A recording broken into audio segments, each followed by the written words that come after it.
Urban agriculture is proliferating across the state of California on both public and private lands, taking the form of school, community, church, and backyard gardens, vertical and rooftop farms, for-profit and non-profit enterprises, as well as a whole suite of other food production methods. These urban farms are transforming the landscape of food production, helping to address urban food insecurity, creating opportunities for micro-enterprise development, and educating our youth and the public about the value of growing and eating healthy foods. The value of urban farming is indisputable, as studies provide mounting evidence of the myriad of social, economic, ecological, recreational, therapeutic, and nutritional benefits of urban agriculture. Urban farming is emerging at a growing number of sites. It is very much in flux with respect to its many forms and implementation. It addresses a wide range of goals, and it represents a very broad array of motivations. This video provides a general introductory overview of some of the variety of urban farms in California today. Let's first explore just what urban agriculture or urban farming is. Rachel Searles works for the University of California as a local advisor to urban farmers in Los Angeles. We are here at Wild Willow Farm. It's right next to the Mexican border in San Diego. And I'm Rachel Searles. I work for UC-A&R, the Los Angeles County Cooperative Extension Office, and we're here to talk about urban farming today. We have a lot of gardens that are strictly for educational purposes or strictly home or personal consumption. That's not what we're calling urban agriculture. We're calling urban agriculture when something's being sold or even donated, let's say, to a food bank or something. Because it's going to the larger public, there's higher standards as far as regulations and safety and all kinds of considerations that home gardeners don't have to think about. There's no census of urban agriculture. The U.S. Department of Agriculture does a farm census every 5 years, but they don't specifically say, and these are the urban farms. So we've seen in local cooperative extension offices around California that there's this sort of emerging type of farmer that's becoming more common, and so our project seeks to help those farmers. Well, we did a needs assessment of urban farms around California, and we visited about 30 urban farms and interviewed the farmers, and they do have some commonalities. One thing is that many of them are part of nonprofit organizations, so they're not a for-profit farm as we traditionally think of it. It's a means to help a nonprofit organization carry out some organizational mission. For example, food justice or social equity. So that's one unique thing about urban farms. They do tend to be less than 3 acres in size. About 3/4 of them have 1 or more employees. They struggle with profitability, which of course in a nonprofit context is a little challenging to begin with. And they tend to grow a multiplicity of crops, a lot of vegetables, a lot of orchard crops, often a big mix of things. And that's one of their challenges as well. They're trying to do a lot. Sometimes urban farmers are staff of different nonprofit organizations. Sometimes they're backyard or community gardeners who grew so much stuff and enjoyed it so much they started thinking, hey, I ought to sell some of this stuff. So they kind of stumble into urban farming. So, oftentimes they may try a local farmers market. They may try having a farm stand at their site. They often try a CSA model or community supported agriculture. And sometimes they sell right to their neighbors. Some are experimenting with selling to restaurants and grocery stores. So there's a lot of ways that urban farmers are trying to sell what they grow. Rob Benetton, also with the University of California, works with urban farmers in the East Bay cities of Oakland, Berkeley, and Hayward. In particular neighborhoods around the United States and even other parts of the world, there are histories of not always providing sufficient resources and services in particular neighborhoods. Some of those are historically disinvested in communities and or low-income communities of color. They're due in part to zoning, due in part to histories of where low-income peoples often congregated to live and work. There were often histories that resulted in a lack of economic investment into particular neighborhoods. One of those is here where we are today in West Oakland at the City Slicker Farms West Oakland Farm Park. For folks that live in food deserts, much of the time the result is reduced nutritional value in terms of what they're able to access in terms of their food, nutritional content wise, increased obesity, hypertension, heart disease, diabetes, have a tendency to be heavily correlated with the lack of affordable and nutritious produce in low-income communities. You know, the common running thread among many of the groups is they're trying to get healthy and affordable produce into their communities. A lot of the time there's a lack of a healthy corner store or supermarket in their neighborhoods as a result. But one of the things about urban agriculture is the land equity and land access conversation, right? And low-income groups have often had a tougher time getting access to land to be able to grow their own food on, and therefore be able to be somewhat independent and resilient to the economic shocks of 21st century living in the United States. My name is Rodney Spencer, and I'm the Executive Director for City Slicker Farms in West Oakland, California. And you are at the West Oakland Farm Park. We opened this particular site back in 2016 in June, but we've been operating in West Oakland since 2001. And our main mission has been to help the residents, particularly low-income residents, have access to healthy, affordable, organic food. The reason we started this organization was to combat food insecurity. West Oakland was and still is a food desert. Now, for those of you who don't know, a food desert is a place where grocery stores don't exist. For most of us, we don't really have to think about it. We can go outside, walk left, walk right, get in our car, and have really quick access to a grocery store. In a community like West Oakland, that's not possible. Families have to jump on full transportation, public transportation, with their families, and go to other neighborhoods to get food. And we are here to help solve that problem. I grew up in North Carolina, and we were economically poor, but we lived in a community where pretty much everyone grew food because they had a little space in their yard. So I assumed as an adult, all communities had access to food like that. And everywhere I went, I saw the same scenario. Large, poor communities, no access to food, and a lot of health and psychological problems that are attached to that. And it's acute in elementary schools, and I happen to be in that field. My undergrad degree is in elementary education.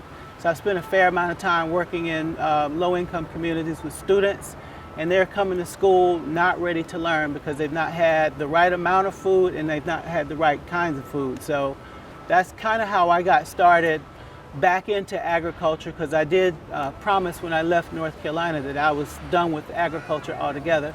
But that need for students to, one, understand where food comes from, learn how to grow it, learn how to cook it, learn how to compost it, and complete that cycle is very important to me. And then the other piece of just really taking ownership in the community, understand the issues that are in the community, and having a choice in the matter.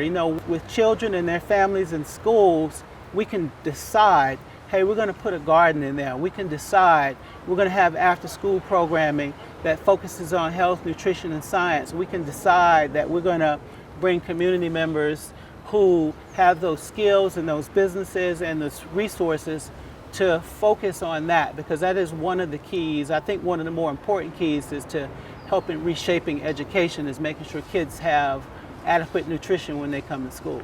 We have people from all over the world that come to the park and also that live in this community.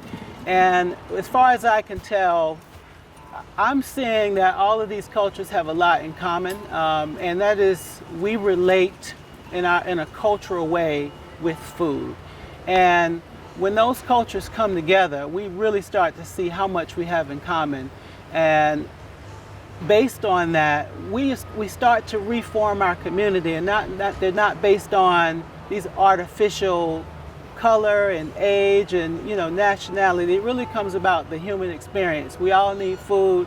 We all deserve good food, and that's kind of a universal right as far as I'm concerned. And we all need to strive to live in communities that collaborate and work in harmony together. And I think food is key to that. Growing up, again, it was the happy times and also the sad times that brought us together. And food was always kind of a part of that. It was the glue. So we're here today at Huerta del Valle Community Garden. We're right in the middle of the city of Ontario, California, Southern California. This place is really for us an oasis, and that's one of the ways we think about it. It's a place that kind of goes against everything else, where there's trucks and pollution, and this place is more than just a garden. Kaiser Permanente Foundation granted the City of Ontario $1 million as part of a Heal Zone initiative, and the garden got a little portion of that and the opportunity to utilize this 4-acre space that was abandoned and totally neglected right here in the middle of the city next to a beautiful park. And we kind of have run from that point on developing this space.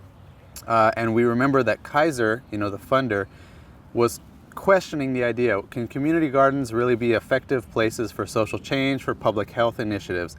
And of course we said, of course, no question about it, but we've had to show over time that this space isn't just where a few people come and grow food. It's a really impactful place for the whole city. In so many levels, it's brought continued investment into the city in terms of grants and other opportunities. It's brought space for people to be able to grow food, improve their health, and then meet each other, share resources, build organization, build a voice, build leadership and educational opportunities, therapy opportunities. So it's really more than just a garden.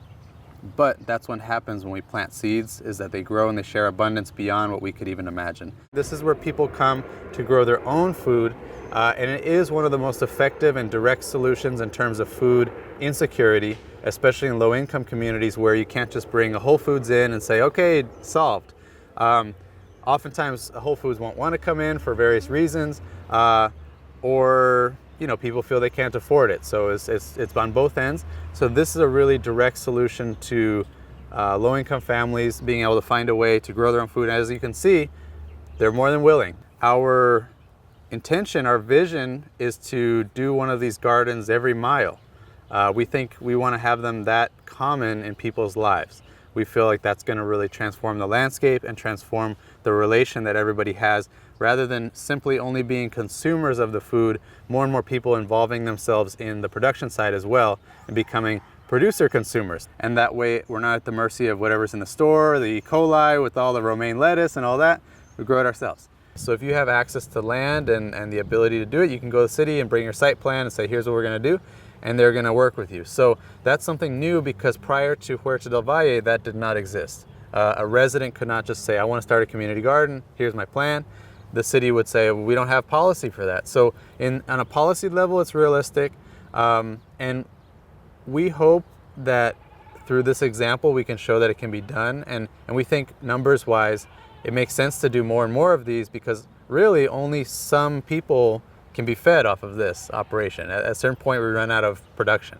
And if we also want to impact school food or anything like that, I mean, schools are major, huge contracts for buying, as you probably know, and there's no way we can even touch school food with this scale. So we need lots and lots and lots of operations. Zach Reedman is leading an urban farming effort at Laney Community College right in the heart of Oakland, California, that provides food production space for a range of recent refugee groups from Southeast Asia and opportunities for them to produce food that they were used to before coming to California. This is often the only space that people have who are living in apartments, who are coming from agrarian backgrounds, who have frankly lived on the land in different ways, not to romanticize the idea, but just have around the world and even in other places in the US, that this is a space, often the one space that they feel safe coming to, being outside. And I mean, a lot of metrics from exercise, physical exercise, to mental health that people self-report that they feel, and just better, frankly, being outside, as we know that that's a real thing. And then we talk about community integration, the fact that there's a cross, people have an opportunity to actually share. And also what often happens is a lot of the people who are coming here are English language learners maybe don't have an opportunity to display their expertise in other fields within their lives in Oakland. And this is a place where they are, frankly, incredible experts. And so we're having people like yourselves who are academic experts in different ways come here and learn from experts that are coming from rich traditions of hundreds of years often, or many generations of agriculture, and really offering a lot to the greater Oakland community and hopefully to the rest of, this is not a nutshell by the way, but yeah, it's all those things so that we hear from people. Kelly Carlisle is also an urban farming innovator who works with Acta Non Verba, an inner-city youth farm project in East Oakland, California. We have this 1/4 acre farm that's run by kids age 5 to 13. The kids plant, harvest, and sell the produce that we grow. 100% of those dollars are placed in individual savings accounts. We as an organization have really adopted the term food apartheid based on Eric Holt Jimenez's work from Food First. So he talks about food apartheid because it is on purpose. It is, if the city, county, state wanted food deserts to have a grocery store or a co-op or whatever it is, there would be one here. There's not.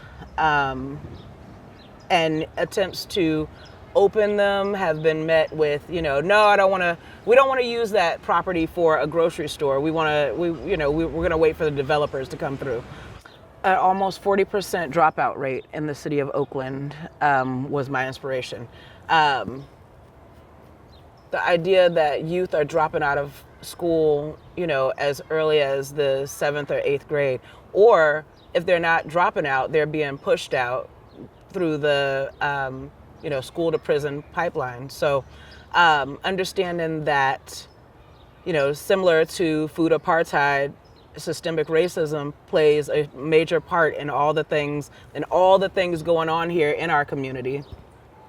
I wanted to conceive of a way, to figure out a way for kids to invest in themselves, for them to feel empowered, to feel like, I can contribute to my own destiny. I have a future. I'm going places, that don't involve necessarily football or basketball or, entertainment. One way that I know we're having an impact is that we have an almost 55% return rate every season. The same kids come back to us.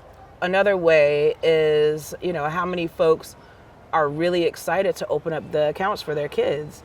To date, we have about 22 open accounts, and we're hoping to open another, 20 or 30 this summer. I know that we're having an effect because the kids just before you came, they came out with little compost pails to put in our compost, so that, they can continue the cycle. They get it. I know that we're having an effect because kids are smiling and excited and tell us that they love it. Yet another example of an urban farm is Fat Beats Produce, led by Max Kaji at Castlemont High School, also in Oakland, California. This former 1-acre abandoned lot is now an outdoor classroom, supplying food to the school district for after-school student vegetable sales projects, a variety of community-supported agriculture subscriptions, and the city's children's hospital. At this point, the farm is not supplying produce directly to the school's kitchen, which currently only prepares or heats up processed food that is prepared in advance elsewhere and is not yet equipped to handle fresh food coming in locally. During the school year, there's a lot of students that come out here and they eat strawberries, in the middle of the day instead of going out and buying Jolly Ranchers or, strawberry flavored candy, which is pretty awesome, and it's free for them. Students come out and pick flowers. Particularly when we grow cucumbers, students come out here and they'll harvest cucumbers, go over to the orchard over here and harvest lemons, and then they bring their own tahini, which is like a hot sauce powder, and then they make their own snacks. So it's really amazing to see. You can do as much education as you want in the classroom, and it goes in one ear and out the other sometimes. But when you provide like an outdoor classroom where students can experience it any way they want, you see a lot of learning without teachers. And so it's like peer-to-peer education, and it's self-taught learning, which is not something that you find in public schools, really. And so I think the beauty is just creating the environment where students can come out, and mess around. Students come out here and do all types of stuff. Some is not so great, some is great, but it's really just a healing environment to be out surrounded by bees and plants, clean air, in an area that has a lot of asphalt and has been seriously disinvested by the city of Oakland. Valley Verde is an urban farm located in downtown San Jose, California, that is working to increase the number of low-income city dwellers who grow their own food. And it is supporting local urban agriculture initiatives that allow property owners to lease lands that aren't being used to urban farmers tax-free. The main objective is to alleviate the economic hardships of being here in the Silicon Valley and helping people eat healthier, grow their own food, compete with the rising rates of rent here. And so we help especially in multi-ethnic communities as well. And it's a year-long program of gardening classes. We meet once a month. We teach them how to grow the warm season vegetables and cold season vegetables here in California. And it's great. We just come together in community every month and we have potlucks and we have various gardening topics from composting to beneficial insects, integrated pest management, watering and storage and harvest. So it's a very comprehensive program. I've actually just graduated from Santa Clara University 2 years ago, and I came out with an environmental science degree. And I was always particularly interested in helping urban agriculture organizations. And so from what I learned in my classes were research skills, community assessments, and bringing that here to Valley Verde to assess what are the needs of this community. And that was a big issue, was food access. And so I think just research, again, like community-oriented work, volunteering, and just being open to diversity as well. There's a lot of diverse communities here in California that really need our help. John Wickman is an urban farmer and entrepreneur in Berkeley, California. His unique portable tower growing system has the potential to grow vegetables very efficiently in a small area of space. So my main goal for this project was to see if we could grow food that would be light on the environment. When I started developing this system, we were in a pretty major drought. So conserving water was one of the main focuses. Growing organically was a main focus, and of course increasing crop yield, very important. Because we're in a small space, we need to grow a lot on the small space. Each one of these towers has 40 grow spots in it. The towers are very lightweight.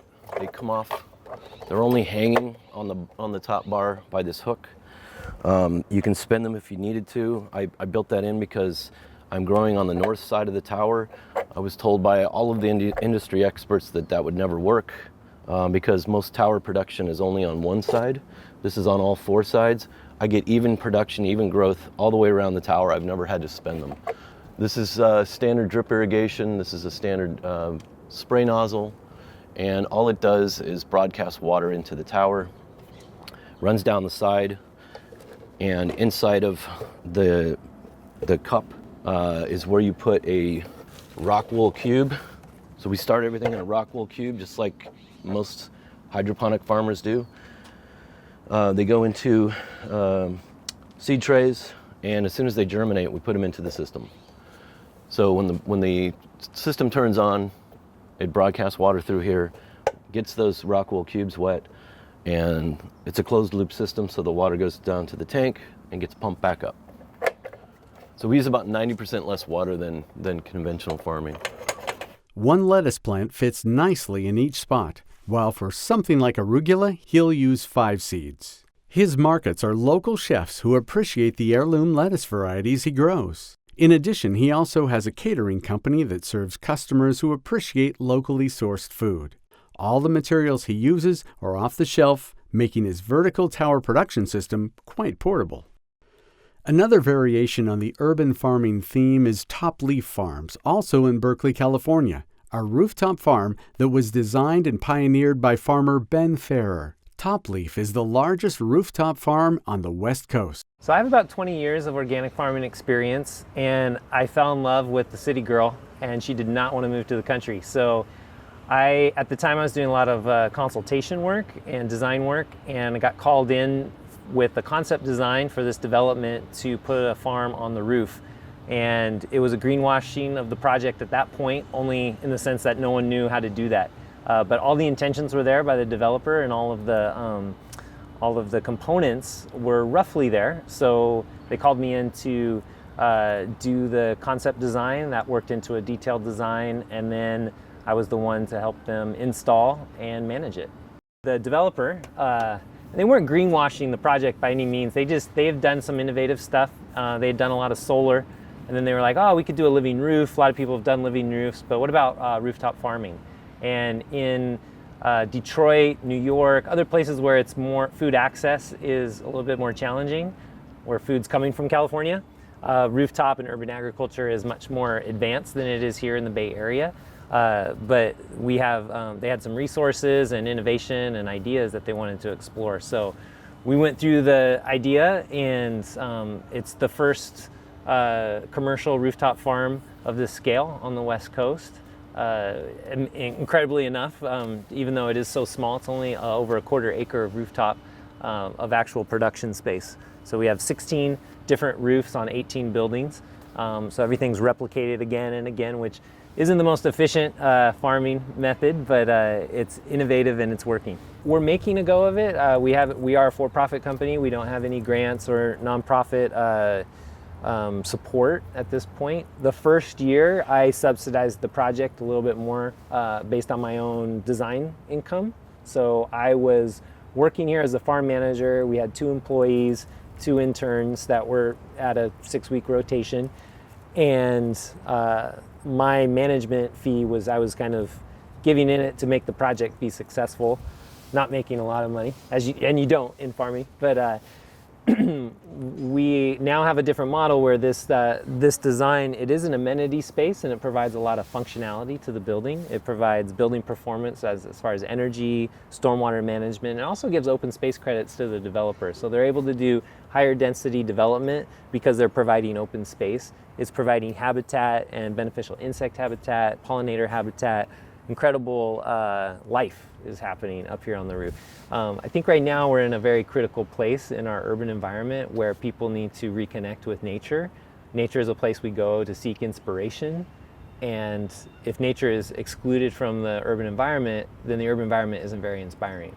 So if we can rewild the urban centers by including more habitat, by including more ecology, build it and they will come. We've had so many beneficials and insects and birds roosting Cooper's hawks, and they've found this place, and so it's a incredible place to bring in that life. I'm unique in the sense of bringing the farm and design component to this level of design engagement. All my farmer friends who have the experience, they're on their farms and they're farming, they're doing their thing, and they don't even really want to come to the city except to sell their product. We're surrounded by the market, so there's a really interesting intersection of connecting those farms in with the urban farmers. I think urban farmers can help broker their rural farmers' product better. There can be some better synergy there. Here, I think the only way it's going to really take off is if we can find the ways to incentivize more urban agriculture. And my solution to that is continuing the development of the urban agricultural tax incentives that have been put in place for vacant lot farming, the Williamson Act in rural. But what about, as a developer comes in, can we provide a tax incentive for you to incorporate agricultural landscape into your building? And what that would do is then provide some resources for the developer to then hire the farm people instead of just landscapers, because we don't need a non-functional resource consumptive landscape. We need a viably productive agricultural spine running through our cities. There's water, there's sun, there's soil, and if we can start regenerating those instead of extracting from other places and creating more of an urban hourglass as opposed to an urban funnel, then we can really make some headway in how people engage with their food and start valuing food. And there's a lot of people that move to the city or work in the city because that's where the jobs are. So if we can create more jobs through urban agriculture, that will also help incentivize it, and a living wage for it. So I think one way that this could go is by the Robin Hood of taxing happening where there's a tax that's set on stolen land here. Like, we all took this land from other places and now have valued it, incentivized it, and then are providing taxes and resources and stuff. If we could figure out the way to incentivize the developers and the planning to include this into their development, just like they did with solar. It's a mandate now that, you know, so much rooftop is solar ready, or that so much rooftop in San Francisco and also in the East Bay is solar ready or has solar panels on it. If we said, okay, living roofs, farm roofs, and then how that's engaged with, it's not to get the cheapest labor up here, but it's to provide a living wage for it. So, but it really takes the knowledge of farming, and that is one of the things that we don't have. And also it takes the knowledge of nature, and that's another thing that people in the urban environment don't have exposure to. I often ask myself when I go and visit my other urban farm friends, like, what is it that they're missing here? Because they have the inspiration, they're definitely spending the time, they're working hard, but there's some efficiencies and some production that is missing. And in my 5 years now being in the urban environment, what I've realized is they haven't had the exposure or the fortunate ability to be in nature at a scale to witness nature's efficiencies and farm with nature in that capacity. Because once you start farming with nature at a certain capacity and at a certain scale, you start to learn how the water flows, how the wind moves, how the soil grows. And when you're in the city and surrounded by a constructed environment, you don't ever have that exposure, and therefore you're only working with what you know, which is this contrived ecosystem of buildings instead of an ecosystem. And it's the way in which we create a restoration instead of a restoration of that. But how do we create that story so that which we're building, because this is all for the next generations. So how do we build for the future generations? Because the guys who approve this building are going to be long gone in the future. Today's urban farmers unquestionably face a number of different challenges and obstacles that include their need for accessible and clear information on zoning, regulations, and permits, a transparent, reasonable, and affordable process for acquiring suitable land, and a need for financial, marketing, and business planning. Yeah, there are all sorts of hang-ups and obstacles that we have in front of us. So we work with UC Cooperative Extension, we work with the Oakland Food Policy Council, we work with the mayor, the city council members, we work with basically, we consider them community members as well. And our goal is to collaborate and work together to solve this problem. Our organization can't do it alone, so partnership is just key to being successful. Just finding space for people with limited resources would seem to be a simple act, but it is complicated. Yeah, land, this is another big topic, right? With the tech boom and the cost of living, of course, in the Bay Area. I think a lot of urban ag projects were looking at vacant lots at one point. There's still plenty of vacant lots, but they're getting built up faster than we can even imagine. There's usually at least 10 to 12 operating cranes downtown Oakland. And so actually buying land for long-term tenure is something that just is often not within the means of even large institutions or nonprofits, let alone individuals who are low income. So this space in particular, what a lot of the work that we've done is actually partner with institutions that have land tenure in their own right, and that hopefully Laney College isn't going anywhere anytime soon. And same with school districts, as well as looking at parks land as well. I think the real key to solving our environmental issue is urban agriculture. We have seen the destruction of soil. We have seen our health, the quality of our health fall dramatically. We've seen so many things connected to our diet. And the reality is, the closer we are to our food, the healthier we are. And it also kind of makes economic sense for every family, if you have space to grow, to make that a part of your routine, to make that a part of your lifestyle, because it gives you something to do, it connects you with your food, it saves you money, and it really does foster community, because ultimately when we grow food together, we end up cooking together, we talk together, and we start working a lot better together. So I think the smart thing for cities in particular to do is to look at these types of partnerships, city parks, state parks, anywhere there's public space that, instead of growing grass and ornamentals, let's grow some food. Lastly, we come to Hayward, California, where a very innovative effort is underway to connect the value of high-quality, locally grown food with human health in an urban setting. At Hayward Wellness Clinic, located in a large shopping mall, a pioneering medical team led by visionary integrative medicine Dr. Stephen Chen is partnering directly with a nearby urban farm to have some truly impressive outcomes. Hayward Wellness has embarked on a journey to go upstream and to deal with population health.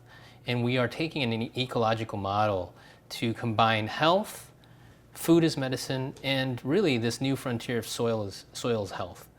And we've really developed a multimodal model that, with food at the root of it, influencing multiple delivery systems. And so what I like to ask people is, and the analogy is this: if I prescribe an antibiotic for you as my patient, and I give it to you, where are you going to fill it? Most people say, well, I have to take it to the pharmacy, and then I can get my medicine. Well, a pharmacy then, in a sense, is a delivery system. And what we've translated that to is, well, we need other delivery systems, because at the root of health is food. And when we don't provide that delivery system to make it easy for our patients, then that whole part of the approach to taking care of their health is dropped off. And so we've developed 3-4 pharmacies here, pharmacies. The first one is the food pharmacy, and the play on words here, F-A-R-M-A-C-Y, a food pharmacy, and I can go into each of them. The second one is a behavioral pharmacy, and that's, again, where we provide 4 elements to health, all in one delivery system in our clinic. And just to briefly mention what the behavioral pharmacy, there's 4 elements. There's movement, because I tell every patient to move and to be physically active. There's mindfulness, I work with patients on stress. There's food, because we want patients to eat well. And then there's social connection, because most of our patients are socially isolated. So we combine all 4 of those in a delivery system, a pharmacy, we call it a behavioral pharmacy, with our partners, Open Source Wellness, and combine it with our group medical visits. That's our second pharmacy. Our third pharmacy is what we call our social needs pharmacy. And we recognize that health is not in a vacuum. It's not just the patient in front of me. Usually the patient is bringing their immigration issues, their housing issues, their food issues to us. And yet in a 20-minute visit as a primary care doctor, we can't just do that all so quickly. So we've developed a delivery system, a social needs pharmacy system, where we partnered with health advocates. And we have a bunch of pre-med and pre-law students that are embedded in our pods, and we write prescriptions for social needs, just like we do for our food pharmacy. And that's our third pharmacy. Our fourth one is a simpler pharmacy, one that's probably very understandable by most people. We have a clinical pharmacist, so who's actually working with our patients on diabetes, using medications, using our food as medicine program to do that.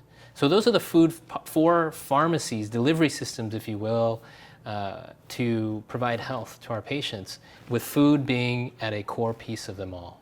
Well, we know that our diabetes in this country is getting worse. We know that obesity is getting worse.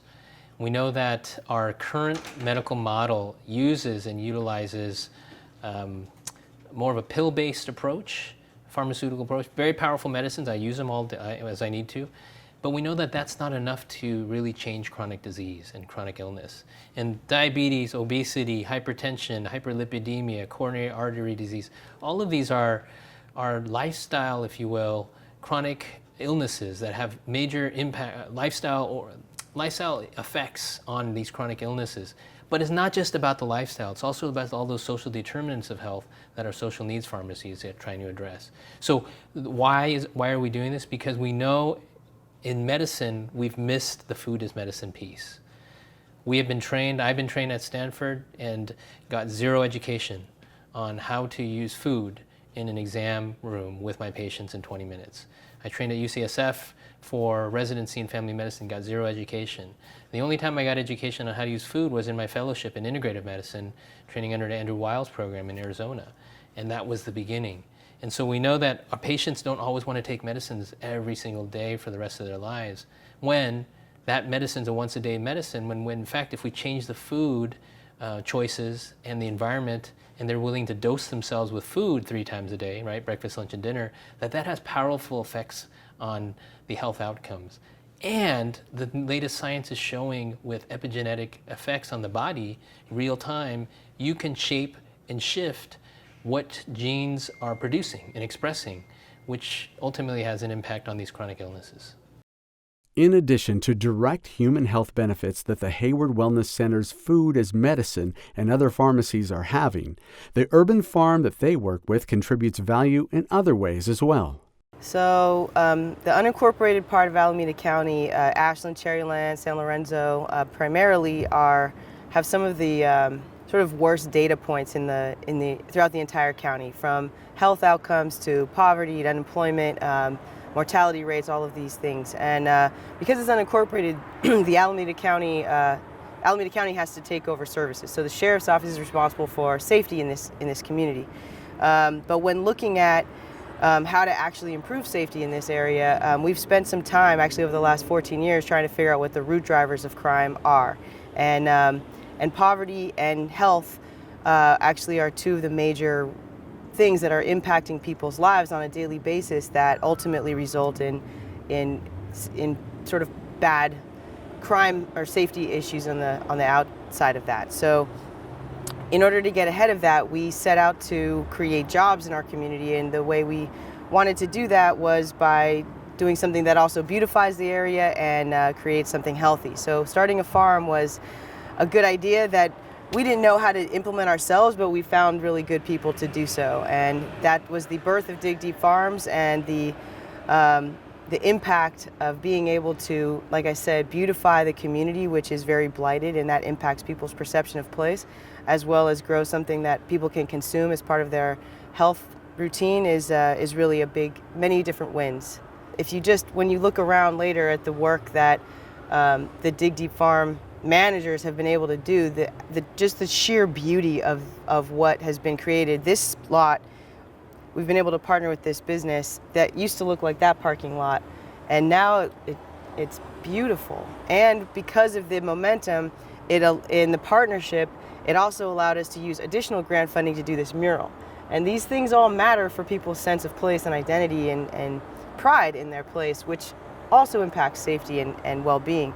So there's some other types of outcomes like that we pay attention to. We are starting to look at crime data as well, but that's a longer term process. All of us, I think, really feel committed to this idea of food as a medicine.